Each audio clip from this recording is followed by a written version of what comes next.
Good day, my amiable people out there. You are welcome to this unique platform where we discuss literature every hour. This particular video is about a poem. The poem is titled The Stone, composed by Wilfrid Wilson Gibson.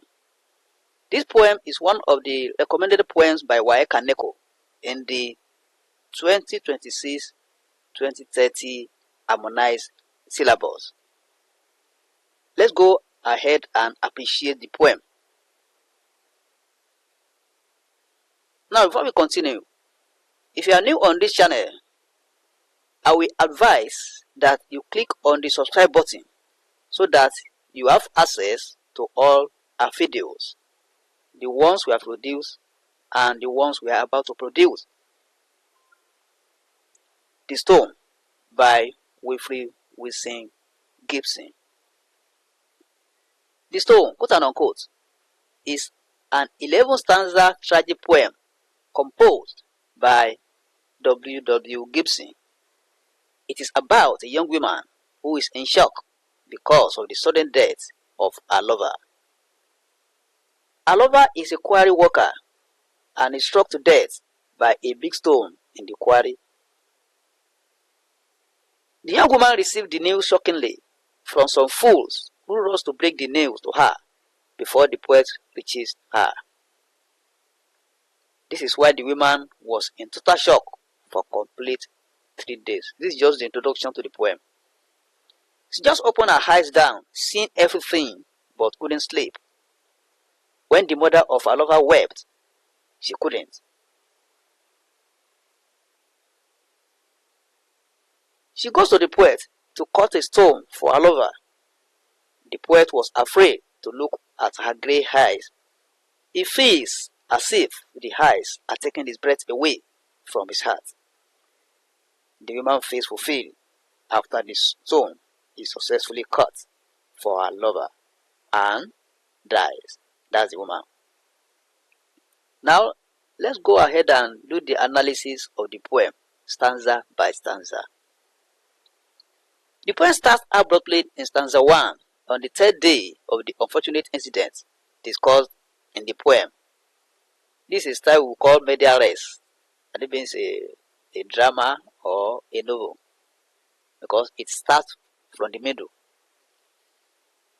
3 days earlier, the lover of a young woman was struck to death by a rock in a stone quarry.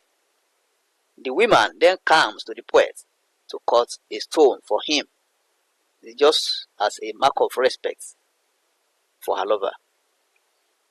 The narrative starts in the 2nd stanza. 3 days earlier, the lover was struck dead by a rock in a stone quarry against all the warnings and the shots fired.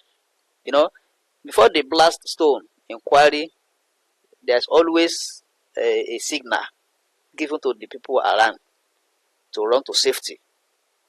But this lover is wasting time, still loitering about when the blast is effected. He is described as a fully grown up man, full of life. The rock fell suddenly and was found dead under the rock. The lifeless body covered with clay lay there like a stone. The man's eyes saw everything that happened, including his own hand. That means that the man is struck under the big stone until he dies there. In the 3rd and 4th stanza, the poet that saw the unfortunate incident went to break the news to his lover, that is his wife-to-be. But he's afraid to break the news to the woman because he didn't know the right words to use in such circumstances. He's afraid to break the news to the woman because he doesn't know how he will present it. On getting there, the poet realized that some poor fellow had already broken the sad news to the woman. The fellow just came straight to her father's house to break the news without thinking of the consequences.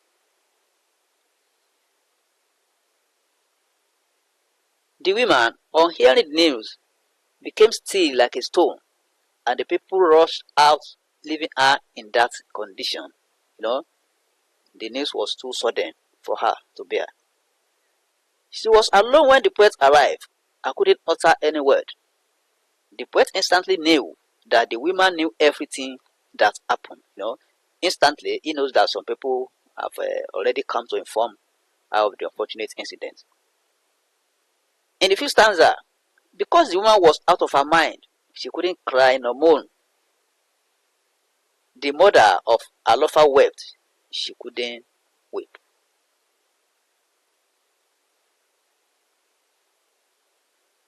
For 3 days and nights, she was inactive and didn't sleep. She just opened down her eyes, looking. She saw nothing. The situation where somebody just opened down the eyes, but she couldn't see anything. That means that the eyes is disconnected from her brain. This stanza is on the fourth night of the incident. When the poet came back from work, she met the woman waiting for him at his door. She asked the poet, "And will you cut a stone for him?" Quote and unquote. She didn't say more than that, and she followed the poet inside. She sat on a chair and fixed her grey eyes on the poet, waiting patiently. When the poet saw the grey eyes staring at him, he felt as if those eyes were plucking his heart and sucking the breath from him. The eyes froze him to the bone. Mere looking at you can't even look at the eyes of the woman, because it feels as if he cannot breathe again if he looks at her eyes. In stanza 7 and 8, the poet stood up immediately and started cutting the stone in a square. The woman sat beside the poet in her own chair, watching everything day and night.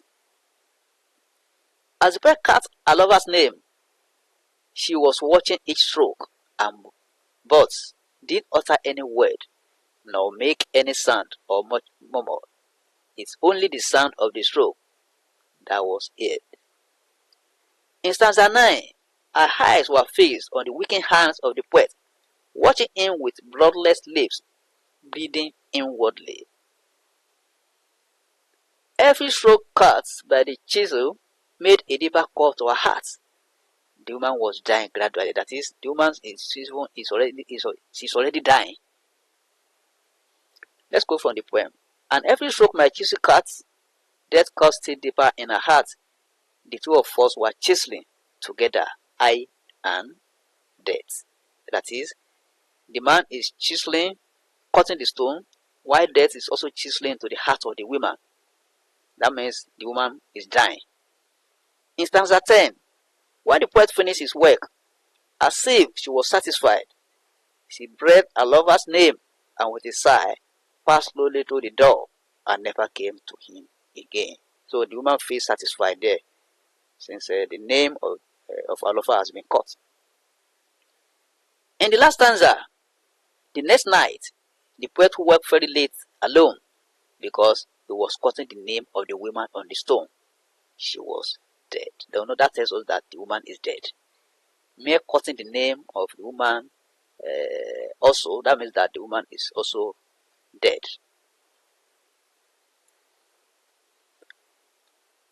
Let's now identify some of the themes of the poem. The first one is love. That is theme of love. The love that is discussed in this poem is not an ordinary love, but a genuine, passionate one. The love is between the young woman and her lover. The woman so loves a man that she loses her mind the moment she hears about his death. She is shocked and for 3 days couldn't sleep, cry, or utter any statement. To show the depth of love, the first thing she thought of was cutting a stone for his lover. That is why she ran to the poet's house and made sure the tombstone was cut. That name cutting on stone is called tombstone for a dead person. It's a sign of last respect for her lover. The woman showed her satisfaction when the poet was done with the stone. It was then she read his name and left the poet's house. Let's go from the poem again. And when at length my job was done, and I had laid the mallet by, as if, at last, her pace were won, she breathed his name, and, with a sigh, passed slowly through the open door, quote unquote. Despite her condition, she still thought of cutting the stone for her love, since that was the only thing she could do to give him the last respect. Despite the way the woman feels, the thought that comes to her mind is to cut the stone as a sign of respect for her lover. That means that it's not an ordinary love. The death of the woman on the second day shows that her life is meaningless without her lover. It shows the type of love between the two lovers. Another theme is tragedy. The poem is a tragic one. The stone, quote unquote, is a tragic poem because of the death of the young woman's lover and the circumstances that surround his death. That is, how the man died. Also, the news of the death of the lover drains the woman, and it eventually leads to her death. From the moment she hears about the death of her lover, she runs out of her mind and her body chemistry changes. It was a tragic situation for her, hence she eventually died of the shock. The fact that the man still has a mother makes the incident a tragic one. It is a sad occurrence when a mother mourns her children. When a mother is mourning her children, it's a sad occurrence. We are told in the poem that the mother of the lover wept. We also have careless talk. This theme added to the tragic occurrence already on ground in the poem. After the death of the man, some people the poet described as pure fool, quote unquote, have gone ahead to tell the women about the unfortunate incident. They didn't think of the consequences of the senseless act. They delivered the message and left immediately. The message turned the woman into a different being. She couldn't talk, cry, or sleep. The suddenness of the message gave her a shock, and she died eventually. We also have carelessness. The lover in the poem died due to carelessness on his part. He wouldn't have died if he had heeded to the warning earlier given in the query about the impending blast. He wouldn't have delayed running to safety after the warning. Before the blast is carried out, there's normally warning, and people are expected to obey it. From the poem again, I struck him in the quarry dead, where, careless of a warning call, he loitered while his shot was fired, quote unquote. There's also the theme of fear. After the man was crushed to death by the rock, the poet prepared to go and break the ugly incident to the man's lover. But the fear of what to say and how to present it gripped him. He later discovered that the news has been broken to her. That is, on getting there, he discovered that they've already broken the news to her. I went to break the news to her, and I couldn't hear my own heart, and I could hear my own heart beat with dread of what my lips might say. That is, he doesn't know how to present it to the women. Another instance of fear in the poem is when the woman goes to the house of the poet on the fourth night. She goes there to request the poet to cut a stone for her lover. She follows the poet inside and sits on the chair, fixing her grey eyes on the poet. But because of her faint appearance and the grey eyes, the poet entertains fear to look at her straight in the eyes. That is, the eyes of the woman is fearful. It's totally grey, bloodless. But follow me as I went in, that is quoting from the poem, and sank upon a chair, and fixed her grey eyes on my face, with still unseen stare, and as she waited patiently, I could not bear to feel those still grey eyes that follow me, those eyes that pluck the heart from me, quote unquote. There's also death, that is theme of death. Two deaths are recorded in this poem, and one leads to the other. It is so because the two are lovers. The first one is a man, a lover who died carelessly in a stone quarry. The man was crushed to death by a rock, despite the warning calls from the operators. He was lurching about when the shot was fired. The second death is a woman, the lover of the man killed by the rock. The way the news of the death of her lover was delivered to her was sudden. She was immediately out of her mind and went into a shock, which she never came out of until she died. Let's now identify the poetic devices in the stone. The first one is rhetorical questions. This is an expression put in form of a question. That is, it is an expression, but it is put in form of a question. We have this in stanza 1, where the woman requests from the poet to cut a stone for her lover. Let's go from the poem. And will you cut a stone for him to set above his head? You know, the man didn't give any answer. It's a rhetorical question. It's just an expression, but she put it in form of a question. It is also in stanza 6, line 52 to be specific. On the fourth night, the woman goes to request the poet to cut a stone for her lover.